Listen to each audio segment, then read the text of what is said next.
అదే RTV app వార్తల్ని క్షణాల్లో చదివే అవకాశం ఉంటుంది. ఒక న్యూస్ పేపర్, ఒక టెలివిజన్ ఛానల్ మీ చేతుల్లో ఎప్పుడూ ఉంటాయి. ముస్లిం సమాజంపై 2014 నుండి కూడా దేశంలో ఉన్న ప్రధాన సమస్యలన్నింటినీ పక్కన పెట్టి ముస్లింలే ప్రధానమైన సమస్య అన్నట్లు వ్యవహారాలు చట్టాలు తీసుకొస్తూ ఉంది.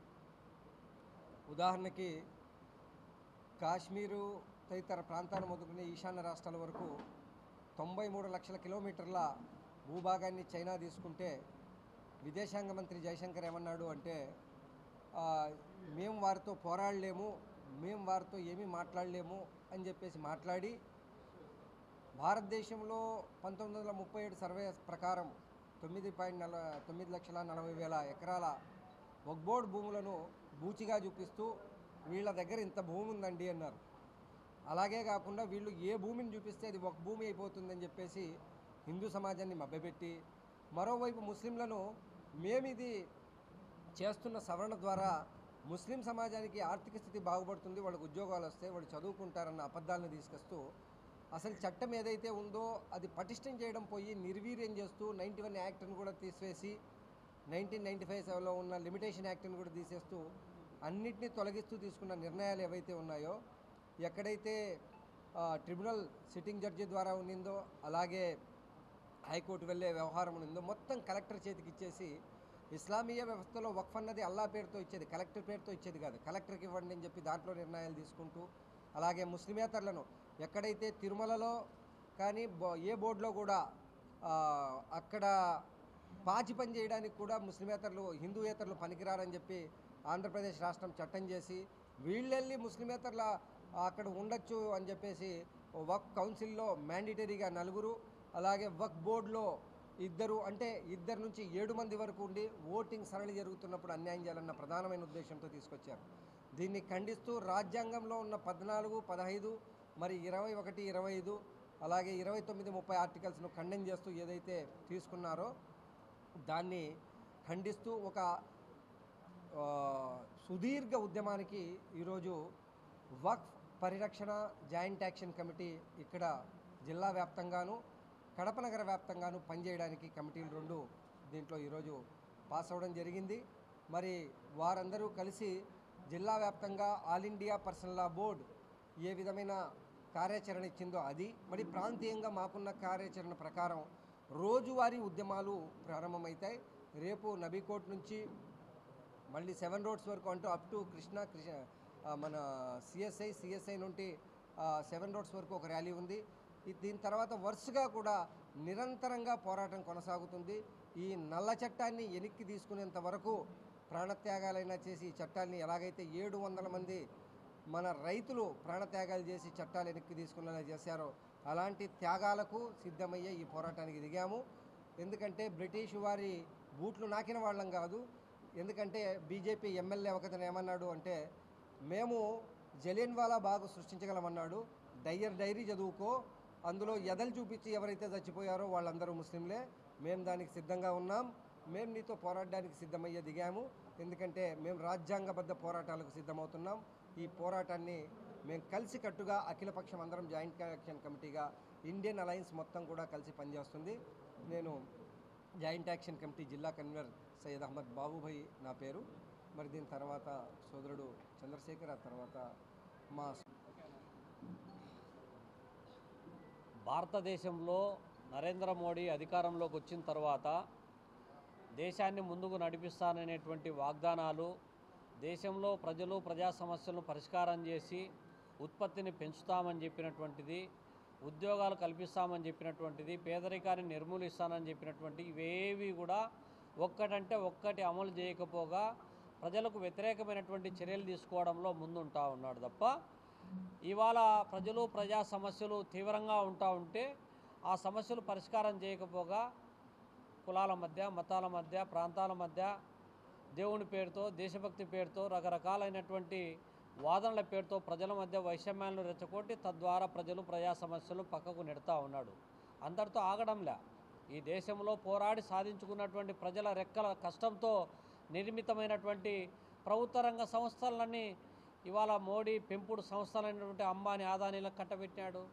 ఇంకా అంతటితో ఆగడంలే. ఇవాళ ఇవాళ ఆపరేషన్ కగారు పేరుతో అడవులను నుంచి అటవీ జాతులను ఎవరైతే గిరిజన తెగలు ఉన్నారో వాళ్ళందరినీ పారద్రోలి ఆ సంపదనంతా కొల్లగొట్టాలని ఒకవైపు సాగిస్తూ ఉన్నాడు.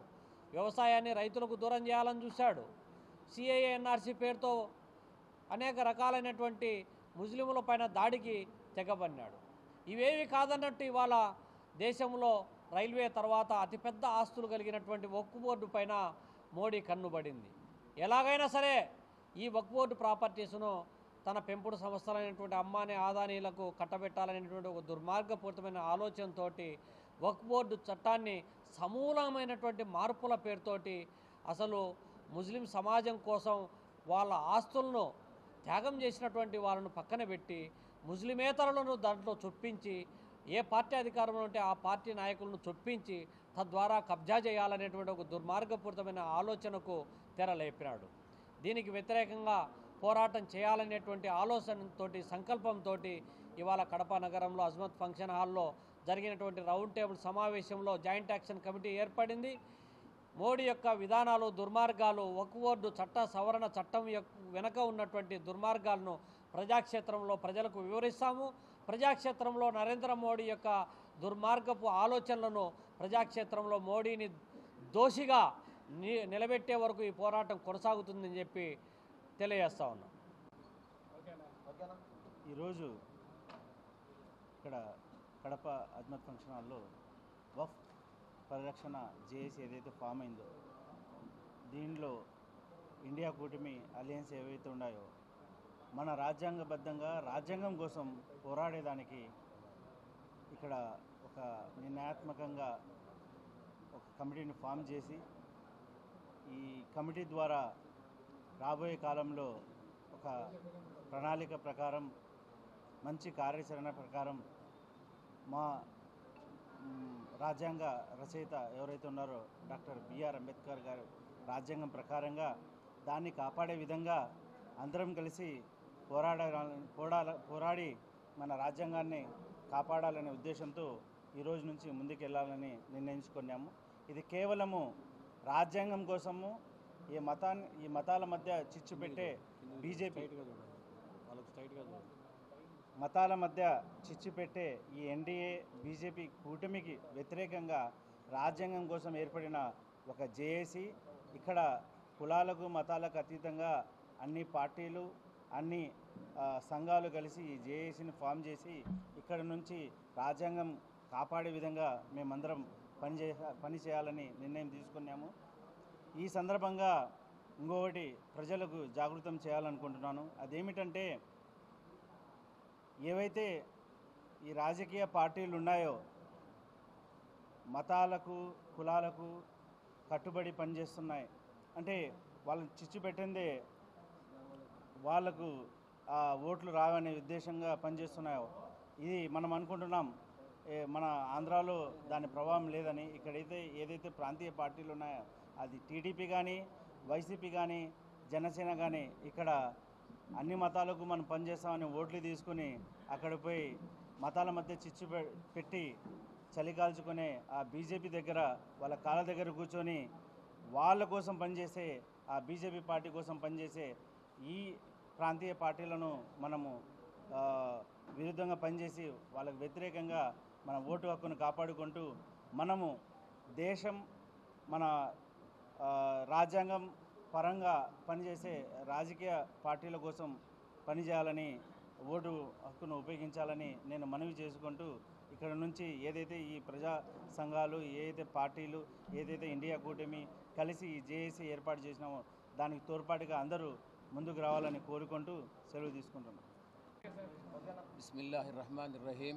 नाज़रीन किराम, सेंट्रल गवर्नमेंट ने वक्फ बिल में जो अमेंडमेंट किया है उससे पूरे इंडिया के मुसलमान नाराज़ हैं और आज यहाँ कड़पा में जेएसी कायम हुई है।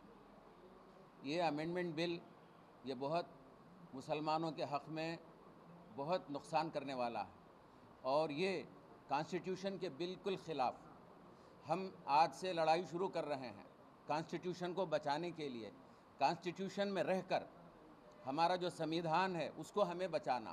मैं तमाम मुसलमानों से, औरतों से, बड़ों से, बच्चों से, उलमा से और यहाँ तक कि मैं तमाम peoples of India, non Muslim से और क्राइस्तुल से, क्रिश्चियन से, हर कम्युनिटी से मैं ये गुजारिश करता हूँ कि हमारे साथ ये भी शामिल हो जाएं।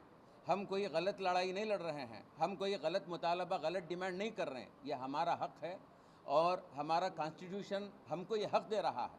हम जायज़ तरीक़े से, पुरअमन तरीक़े से, बिल्कुल पीसफुल तरीक़े से हम अपना हक़ मांगने की कोशिश कर रहे हैं और अपना हक़ हम लेना चाहते हैं।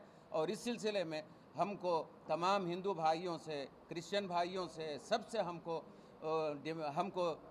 रिक्वेस्ट करते हैं कि वो हमारा साथ दें और इस कॉन्स्टिट्यूशन को बचाने में हमारा पूरा साथ देकर ये अपना भी कल आगे चलकर मैं समझता हूँ कि क्रिश्चियंस की प्रॉपर्टी पे भी ये मुसीबत आने वाली है, सिखों की प्रॉपर्टीज़ पे ये परेशानी आने वाली है। आज हम तो फिर कल और। तो बहरहाल इसमें हमको चाहिए कि ये जो कड़पा से, ये कड़पा कोई मामूली शहर नहीं है, ये तो शेरों का शहर है कड़पा, और कड़पा से ये शुरू हो रहा है। मैं तमाम से मैं रिक्वेस्ट करता हूँ कि वो हमारा साथ दें और इस हमारे इंडिया में कॉन्स्टिट्यूशन को बचाने की कोशिश करें। ये हमारा जायज़ हक़ है, हम कोई गलत बात नहीं कर रहे हैं। बहुत बहुत शुक्रिया। बिल कैंसिल होने तक, बिल को वापस लेने तक हम इंशाअल्लाह हम अपने आप को कुर्बान करेंगे और कुर्बानी का जज्बा हमारे अंदर पैदा होने की ज़रूरत है। बहरहाल बहुत बहुत शुक्रिया।